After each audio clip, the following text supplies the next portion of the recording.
और फिर इसके बाद जो दूसरा काम मैंने किया है वो किया है लाहौर हाई कोर्ट के जजमेंट्स जो हैं 2010 से लेकर 2015 इसको 12 तक, वो तमाम की तमाम मैंने इधर रख दी हैं।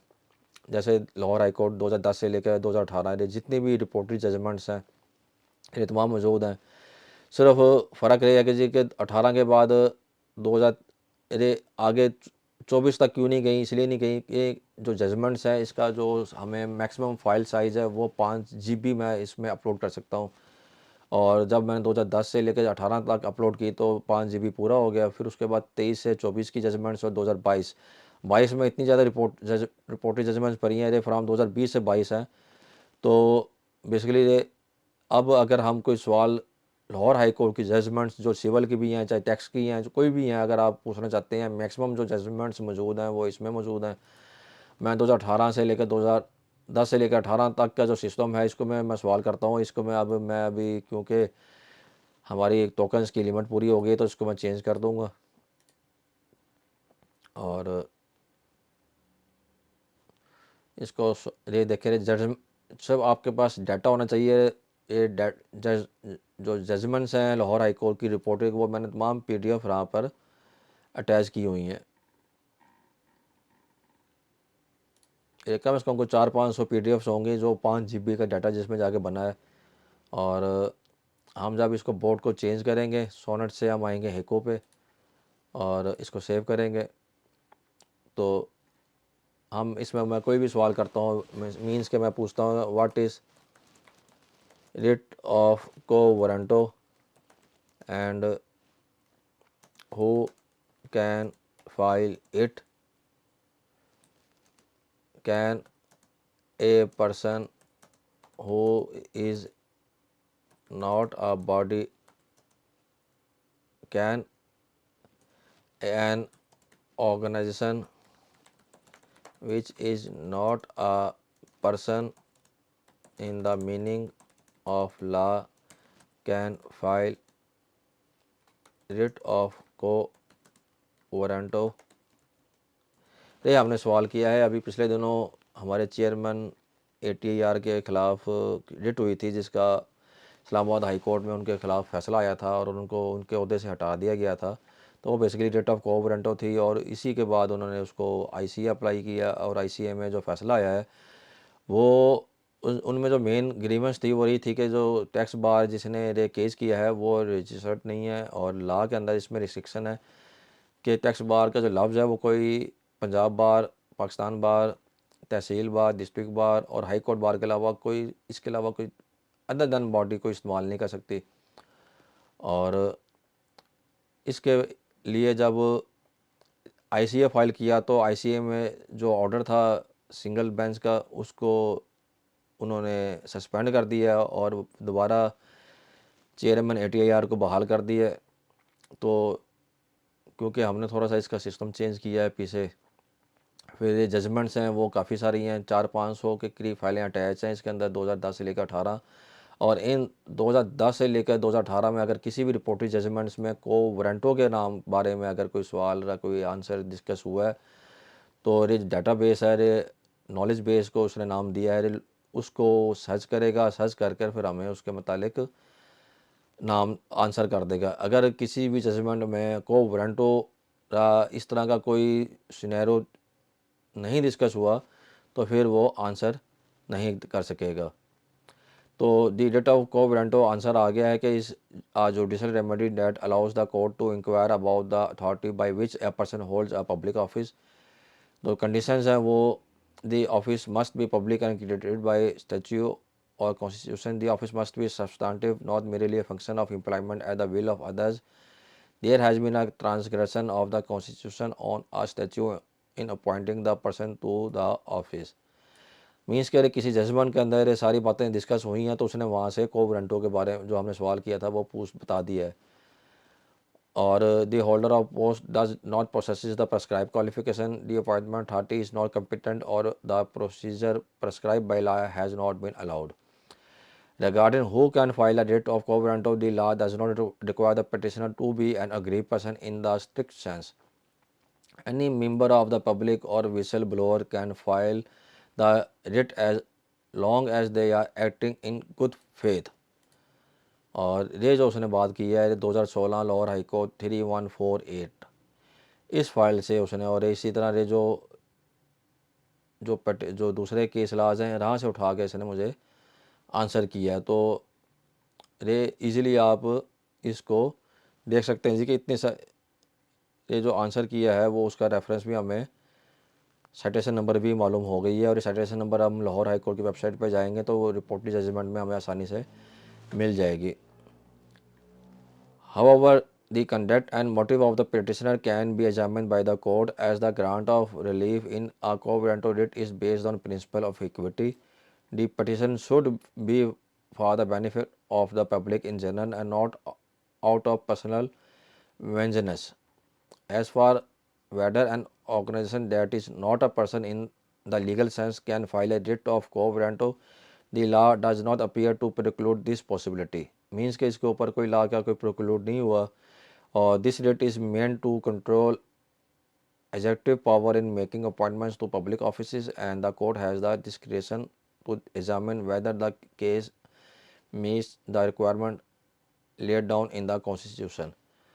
तो ये देखें कि हमें उसने को वारंटों के ऊपर पूरी की पूरी अगर कोई लीगल सर्च करना चाहता है और कोई लीगल आंसर चाहता है, और वो केस लॉ जो हमारे 2010 से लेकर 18 तक रिपोर्ट हुए हैं इनमें से मालूम देखना चाहता है, तो वो आपको इसमें से मिल जाएगा। इसी तरह अगर आप समझते हैं जी कि आपका जो रेलिवेंट कोई केस लॉ है और वो अभी जहन में नहीं आ रहा, लेकिन वो जो केस लॉ है वो रिलेट करता है, लाहौर हाई कोर्ट का रिपोर्टेड जजमेंट है 2022 से रिलेट करती है, तो आप 2022 का इसको खोलेंगे और इसमें जाकर वो क्वेश्चन पुट कर देंगे। इसी तरह 2022 के बाद ये जो जजमेंट्स हैं 2023 से लेकर 24 तक की, तो इसमें भी आप एक सवाल इन जजमेंट्स के अंदर से भी सवाल निकाल सकते हैं। और इसमें से मिसाल मैं अभी क्योंकि इसमें हमने सेटिंग चेंज की थी 2018 वाले में, मैं वहीं वापस जाऊंगा और इसमें जाकर कोई मिसाल के तौर पर मैं कोई भी एक सवाल करता हूं सेल टैक्स के बारे में कि what is relief available to the seller who issued invoices to a registered person who was active at the time of transaction but subsequently suspended or blacklisted।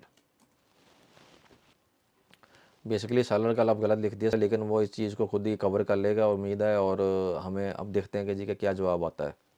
ये जो सारा एआई का बेसिक पर्पज़ समझाने का रही है कि जी कि हम इंशाल्लाह इस तरह की वीडियोस बनाते रहेंगे, और इसका क्या बेनिफिट होगा, इसका बेनिफिट ये होगा जी कि जो हमारे दोस्त जो एआई को अभी इस्तेमाल नहीं कर रहे वो इसको इस्तेमाल भी कर सकेंगे। अभी हमने जो सबसे बड़ी ये बात ये है कि जी कि छोटा हमने एक इंजन सर्च इंजन जो है वो इस्तेमाल कर रहे हैं, अगर हम इसको हैकुल आते हैं तो हमारा आंसर मज़ीद प्रिसाइज और परफेक्ट होगा। और उसमें ये देखें जो सवाल किया है इसमें according to rule 12(5) of sale tax rule 2006, ये देखें कोई जजमेंट मौजूद थी, उस जजमेंट से उसने इसको पिक किया है, और उसने बताया जी कि during the period of suspension of registration the invoices issued by the suspending person shall not be entertain for the purposes of sale tax refund और इनपुट टैक्स क्रेडिट। ये उसने लॉ की प्रोविजन बता दी है रूल 12(5) की। और फिर however once such person is blacklisted, the refund or input tax credit claim against the invoices issued by him, whether prior to or after such blacklisting, shall be rejected through a self-speaking appealable order and after अच्छा जी, इसके बाद the court have interpreted this rule to mean that subsequent blacklisting will not disentitle the purchaser from claim of input tax in respect of invoices issued when the supplier was registered and active. The burden is on the department to prove that tax fraud was committed, and the person is registered person to show that they were duly registered at the time of making supplies and have not falsified or caused। ये देखें जो हमारी judgements हैं वो उसने के जी के ये सारा प्रूफ जो है वो डिपार्टमेंट के ऊपर है, सिंपली लॉ को मुताबिक तो उसको अलाउ नहीं होगा, लेकिन अब रिसेंटली सुप्रीम कोर्ट की जजमेंट भी आ गई है जिसने इसको अलाउ कर दिया है। लेकिन ये क्योंकि हाई कोर्ट की हमने लाइब्रेरी उसको दी हुई है, अगर आपके पास अपनी कोई लाइब्रेरी है तो आप उसका भी बोर्ड बना सकते हैं। मैं तरीका समझा देता हूँ। तो उसका तरीका भी बड़ा आसान है। ये 2015 लाहौर हाई कोर्ट 16 ये PDF ये उसने बताया जी कि मैंने इसको इसमें लॉ का रेफरेंस दिया गया है, और इसमें से उसने ये तमाम की तमाम मेरे ख्याल में शायद जमील खान साहब की जजमेंट है, उसने इसको मुकम्मल वहाँ से पिक किया और उठा कर हमें उसका आंसर कर दिया है। अब अगर आप अपने पास आपके पास कोई डाटा है, कोई लाइब्रेरी है, आपके पास केस लाज आपने कॉपी किए हैं अपने कंप्यूटर में, तो आप उसको भी क्रिएट बोर्ड में जाएंगे और प्रॉम्प्ट मैंने पहले समझा दिया है कि प्रॉम्प्ट वाले ऑप्शन में जाएंगे और यहाँ पे उसका टाइप बताएंगे और प्रॉम्प्ट बोर्ड है आपका। उसके बाद इसका नाम जो देना चाहते हैं आप अपने नाम से, कैसे इमरान पर्सनल के नाम से, इमरान लीगल टॉक के नाम से इसको बना लें, और डिस्क्रिप्शन दे दें जी कि मेरा बोर्ड क्या कर सकता है, और मसलन कि it will answer like a tax expert, और इसमें जो आप तफसील दे सकते हैं आप दे दें। इसके बाद हेको है, हेको को हम अभी क्योंकि हमारे मिनट्स हाँ हेको ही रखेंगे, 30 टोकन है इसके। और फिर इसके बाद प्रॉम्प्ट को पूछ रहा है जी कि आपका कि इसका बेसिक पर्पज़ क्या होगा। तो बेसिक पर्पज़ भी यही होगा जी कि टैक्स एक्सपर्ट के तौर पर एक टैक्स एक्सपर्ट है and answer the queries from raised by the user from the attached from the user. तो बस इसमें user to justify the legal solutions, और फिर आप जो हमने दिया हुआ था कि रेफरेंसेस जो हमें मिल रहे थे वो हम इसको कर देंगे, तो रेफरेंसेस भी हमें शो हो जाएंगे। अदरवाइज़ फिर रेफरेंसेस को जैसे हमने क्लिक किया था तो फाइल का हमें आइडेंटिफिकेशन हो गई थी कि किस फाइल से इसने हमें आंसर किया है। और इस तरह हम ऐड करेंगे इसको नॉलेज बेस को, और नॉलेज बेस को ऐड करने के लिए मिसाल के तौर पर मैं सेलेक्ट फाइल्स करता हूँ, तो मेरा जो ब्राउज़र है वो खुल गया। इसमें से मैं जाकर कोई भी मिसाल के तौर पर मैं जो जजमेंट्स आई हैं मैं इसमें जजमेंट्स अटैच कर देता हूँ, तो मुझे इन जजमेंट्स को वो अटैच कर लेगा। और अटैच करने के बाद इसमें आप 5 GB तक का डाटा आप अपलोड कर सकते हैं। तो इसमें सबसे जो अहम बात है वो ये होना चाहिए कि जो आपकी PDF फाइल है वो टेक्स्ट रीडेबल टेक्स्ट होनी चाहिए, ना कि एक इमेज हो। रीडेबल टेक्स्ट होगा तो वो आपको बेनिफिट मिलेगा, अदरवाइज़ बेनिफिट नहीं मिलेगा। तो सिंध हाई कोर्ट ऑब्जर्वेशन है और न्यू अपील फाइल सिस्टम, तो इसके ऊपर हम इसका कोई आंसर कर लेते हैं, और हम इसको क्रिएट कर लिया हमने। वो तस्वीर वगैरह और कुछ डिस्क्रिप्शन वो करना, वो कह रहे हैं जी कि अभी मज़ीद दें, ये कम है, लेकिन चलें कोई बात नहीं। अब जो सिंध हाई कोर्ट का फैसला आया था जी के नॉन स्पीकिंग ऑर्डर के ऊपर, तो हम उसके ऊपर सवाल कर लेते हैं जी कि what is legal remedy available to tax payer on non speaking order. तो ये सिंध हाई कोर्ट में अभी नॉन स्पीकिंग ऑर्डर के ऊपर ये फैसला आया है जी कि रेफरेंस 50,000 रुपये दे के हम हाई कोर्ट में कर रहे हैं, तो इसका मतलब ये नहीं है जी कि हम हाई कोर्ट में 50,000 एक नॉन स्पीकिंग ऑर्डर महकमा पास किए जाए जिसमें हमने जवाब दिया है, हमारे जवाब को अनसेटिस्फैक्ट्री एक लव लिख कर वो आंसर कर दे। तो इसके ऊपर ये हम देखें उसने जो हमारी डाटाबेस थी, और मुझे अगर मैंने जितने भी मेरे अगर 100-200 जजमेंट्स हैं मेरे पास मेरे कंप्यूटर में लाइब्रेरी में, और मैंने तमाम सेव की हुई हैं, तो मैं उस जजमेंट्स को जब मैं अपलोड कर दूंगा तो मुझे 2 महीने बाद 3 महीने बाद अगर याद भी नहीं आएगी कि किस जजमेंट्स में मैंने कोई इस तरह का इशू भरा था, लेकिन जब मैं अपना केस तैयार कर रहा जो मुझे प्रॉब्लम होगी जब मैं उसका इसमें क्यूरी डालूंगा, तो मेरी जो डाटाबेस पर्सनल डाटाबेस है उसमें से वो इसका आंसर सर्च करके मुझे बता देगा और कहेगा जी कि the key issue is that the order passed by the assistant deputy commissioner Inland Revenue and the commissioner appeal lack proper reasoning and discussion of the law and facts.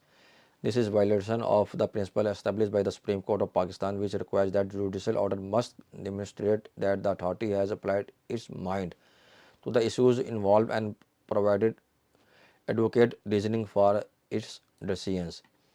तो रे उसको पूरी जजमेंट्स में से उसने जो जो उसको मुतलका जो मेरे सवाल के मतलब चीज़ें नज़र आई वो उसने रे बता दी हैं। और ये जो सिंध हाई कोर्ट का जो ऑर्डर है उसका यहाँ पर उसका उसने अगर मैं थोड़ी सी प्रॉब्लम है तो वो हमें आंसर भी रेफरेंस भी दिखा देता कि जी कि किस जगह से उसने रे पैरा उठाया है। इसके साथ मैं इजाज़त चाहूँगा। इंशाल्लाह नेक्स्ट वीडियो के साथ एआई के ऊपर हम बात करते रहेंगे। इंशाल्लाह ये हमारा सिलसिला सीरीज़ का ये चलता रहेगा। उस वक्त तक के लिए इजाज़त। अल्लाह हाफिज़।